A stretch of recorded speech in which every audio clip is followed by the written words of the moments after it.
All right, so basically for this exam, it's going to be the nations chapter, chapter 4. It's going to be the ideologies chapter, chapter 3. And I have just about all of the articles posted right now. I have the chapter questions that are posted right now. I'm going to post some terms to maybe begin to narrow some things down a little bit. And we'll just kind of take it through basically the outline today. So if you've got any questions, about the articles, we'll go ahead and address those.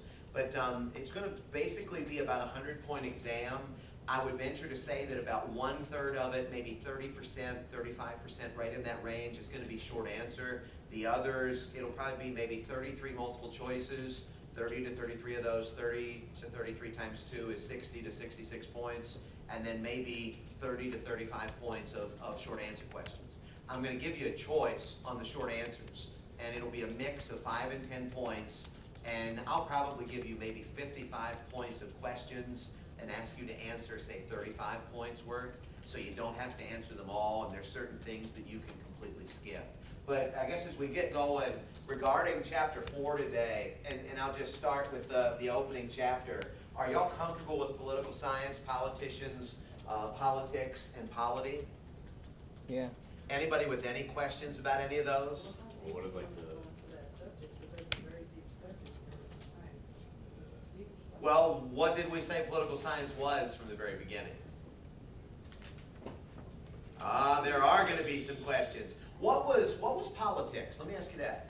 What was politics? Oh, it's going to be a bad exam. Politics, if you remember, was the study of the processes and the institute. Actually, yeah, it was going to be the results of the system. So there are going to be processes and institutions in a government. Politics is going to be the study of the results.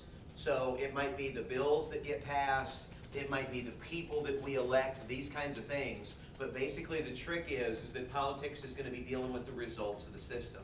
Now, what I had mentioned to y'all when we were going over this in class is the idea that politics, maybe you could look at an issue a certain way, maybe you could look at an issue a certain way, maybe you, Dennis, could look at an issue, the exact same issue, a third different way. And the trick with politics is that you can look at the same issue and you can see something that's very, very, very different. If you remember the Iran article, do y'all remember Islamic retribution? the acid one? What's that? That was the acid. Yeah, what were the facts of that? That she got sexually assaulted, or she didn't want to have relations with some guy, so then he like threw acid on her. When you say relations, now that can be open to a lot of different interpretations. Go ahead, Lee.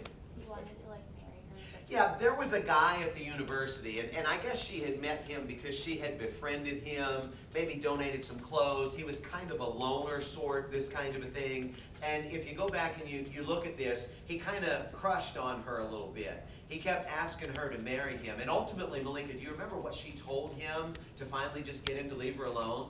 like she was gonna marry someone else. She said that she was going to marry somebody else. And what was his response to that? If I can't have you, no one else can. If I can't have you, nobody else will either. And basically, very shortly thereafter, he went and he got some acid, tapped her on the shoulder, threw some acid on her. And if you remember the pictures, well, what injuries did she suffer? She was blind. She was blinded. She was disfigured, these kinds of things. I believe she was a photographer. She was a good student. She was relatively attractive young lady. She was thinking about getting married. And all of the career dreams and the personal dreams were basically gone after he had done that. What was Islamic retribution? Do y'all remember what that was?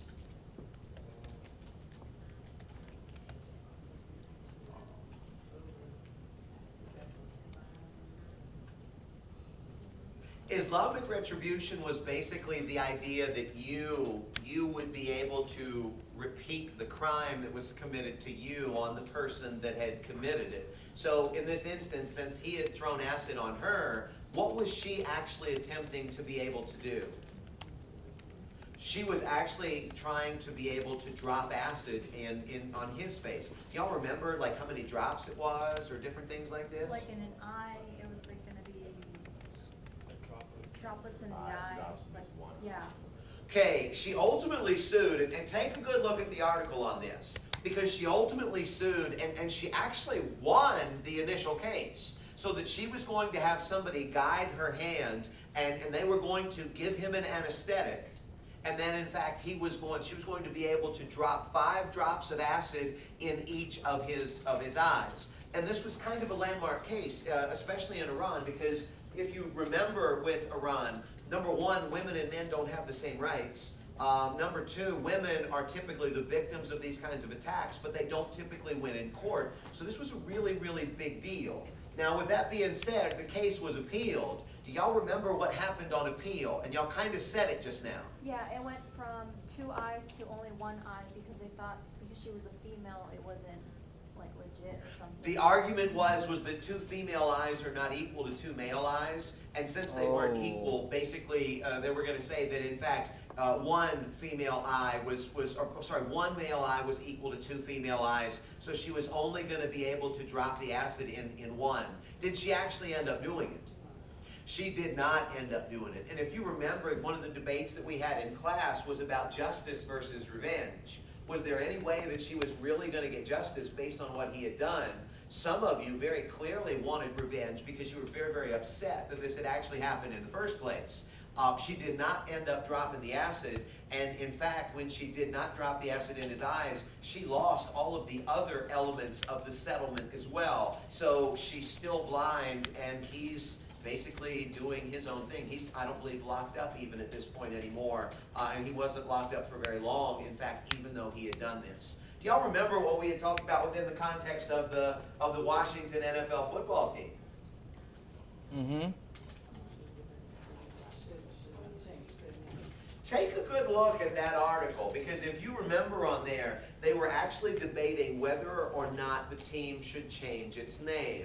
And when we talked about this, if you remember, well, what was the thing that we had talked about? Anybody? It was racist, you know. The term Redskin, whether or not that was a racist name, and there were a number of people in the Native American community that seemed to think so. There were also a number of people in the media that were pushing for this name to be changed, especially since this was the football team in the nation's capital of all places. What did other people say about this, though? What were the arguments that it wasn't a racist name, and in fact, it's just, go ahead. That basically, like, people were proud to be a Redskin, like players and stuff like that. I mean, it wasn't the connotation wasn't negative. It's like they were saying that it was a positive connotation. They were saying it was fierce. They were saying it was intimidating. Yeah, they were right. saying it wasn't about a stereotype, but mascots for teams are picked with pride, and there's a tradition. Exactly. Since You this has don't been pick the nickname for decades. I mean, Right. what, 70 years, something along those lines. V, go ahead. No, I'm not sure if it was just a class discussion, but we also talked about how if Redskins were winning, it would be okay. Yeah. More Right. people would say it's okay. But since they're losing, or whenever it is that they lose, becomes that's a when bigger- it becomes an issue again. Exactly. If you look back on this, inevitably when the team goes 4-12 or 3-13, it becomes a much bigger issue because nobody is talking about the team's success on the field. When the team makes the playoffs, whether it was RG3's rookie season or this past year with Cousins at quarterback, the fact is that you never heard people talking about the racist element to it. They were just talking about the wins and the losses. So yeah, that does play a role. Go ahead. We also discussed there was a high school, I forget in what western state, that was their football team was named the Redskins, and they were an American Indian high school. Yeah, one of the things that was mentioned was that sometimes it isn't actually the Native American groups that are up in arms about this. Right. But in fact, there are some other people that might be suffering from white guilt or something Yeah. along these lines. And you can play around with this in a number of capacities, but make sure that you can kind of give me the facts. And I believe the last thing that we had left it with was, it's not like it looks like that name is going to be changed anytime soon. So kind of keep that in mind. What's a politician? Gotta go. Politicians are actually going to be the people that are involved in the government. And these are going to be people that are elected. These could be people that are appointed. These could be people that are actually serving in office. These could be people like in interest groups or the media that influence the government from the outside. And if you remember, I had given you the Gingrich and child labor article and the video. Do y'all remember what that was about? Vanessa does. Go ahead, Malik. That like, kids that don't really, I don't know, I don't remember if it was like that they didn't really like school or that they have like lower incomes or something, that they should be able to work like more hours or like be janitors in their schools or something. Okay, anybody else? Go ahead, Malik. At, I guess it was elementary school, he was trying to get all the kids to become janitors. And of course, in doing so, it raised a lot of eyebrows because, he could not go any further than elementary school. And where were they gonna go with that? And he also said that not only should they be, taught janitor skills, but maybe a skill to go, into the future before they decide, in other words, while they're young, they need to work. There was, while they were young, they need to work. And I think you just hit in that very last sentence on the most important part of the article.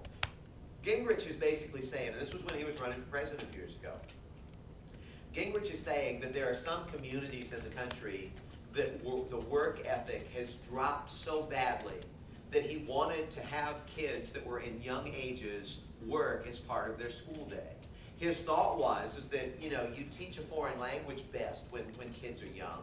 You teach math best when kids are young. We learn best when we're younger, and we carry those habits forward. So why not get kids that are 9, 10, 11 years old and actually give them work as part of the school day?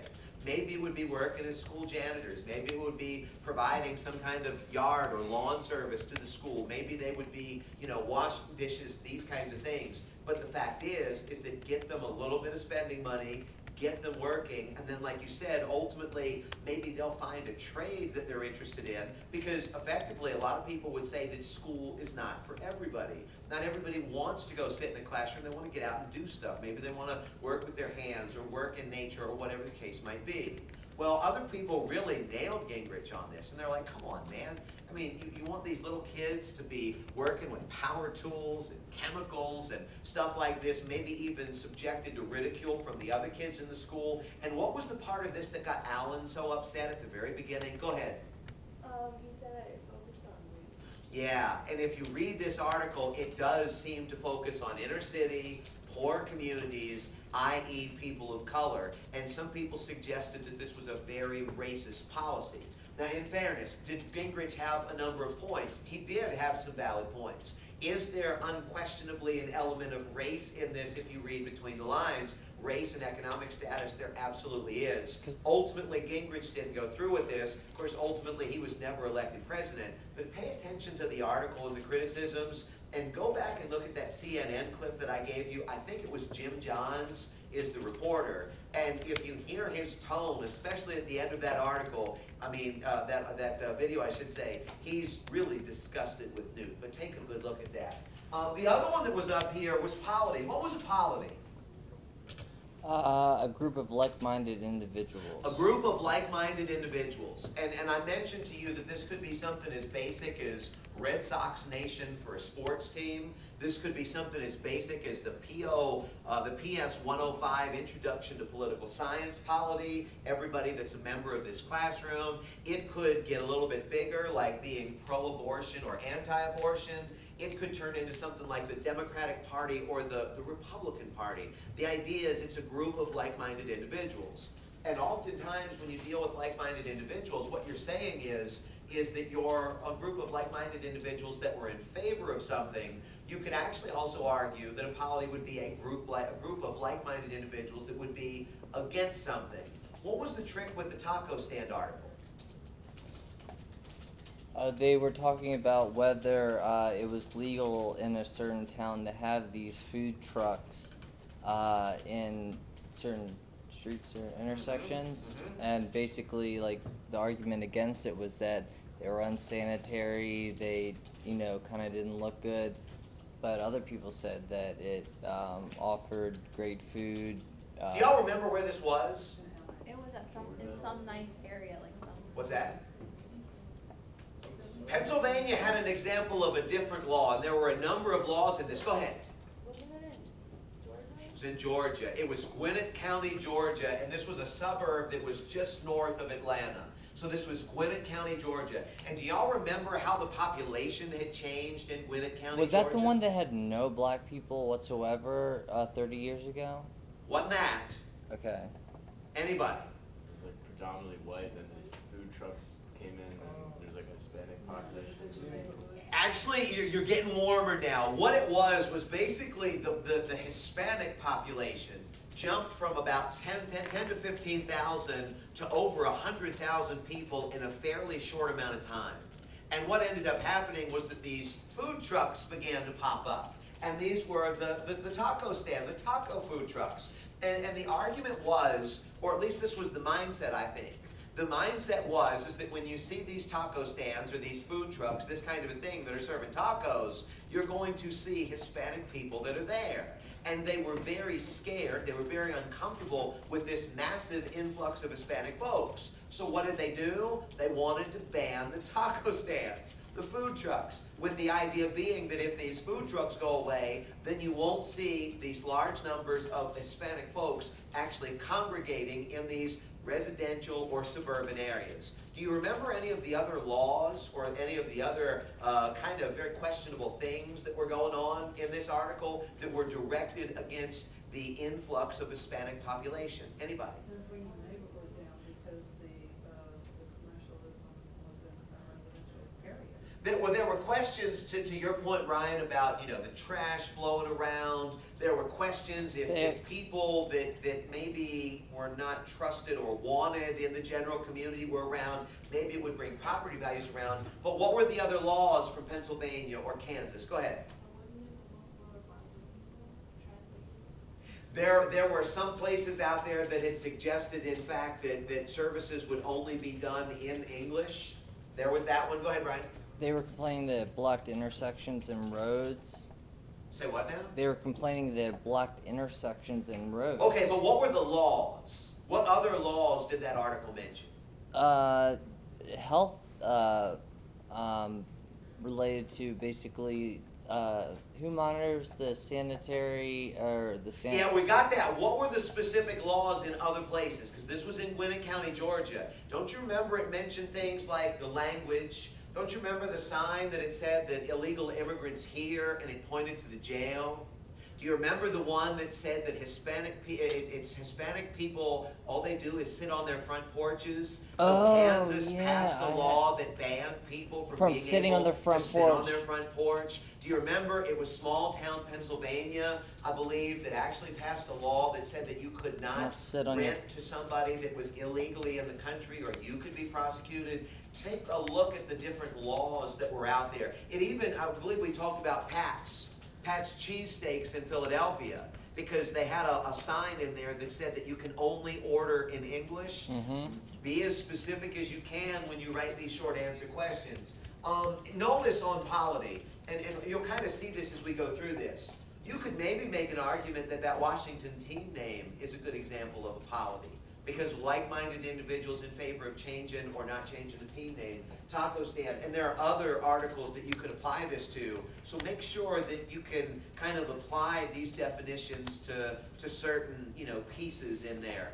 Specific examples from articles, I guess, is the best way of saying that. Let me jump back and looking at this outline again, and I'll try and speed it up here just a little bit. We talked about nation and state. Y'all remember what a nation was and what a state was? What was the difference between them? Because ideally you're going to have a nation state, but what was the difference? Go ahead, Kevin. Nation is a population. Population, a culture, a language, a history. What's a state? Government. State is basically going to be the governing body. And according to the chapter, which one came first? The nation or the state? The nation. The population. Chapter says the state, and the example that they gave in there was the United States. And if you remember, they say that we did not become Americans until we had a constitution and a government. So essentially the government oftentimes is going to create the nation or the people. I don't know that I agree with that, but I will ask that question if I do from the perspective of the chapter. So make sure that you're comfortable with that. Kind of jumping on down here. Different forms of government. What was the difference between a unitary and a federal system? Because unitary and federal are probably two pretty good terms. And we kind of went through this a little bit quick.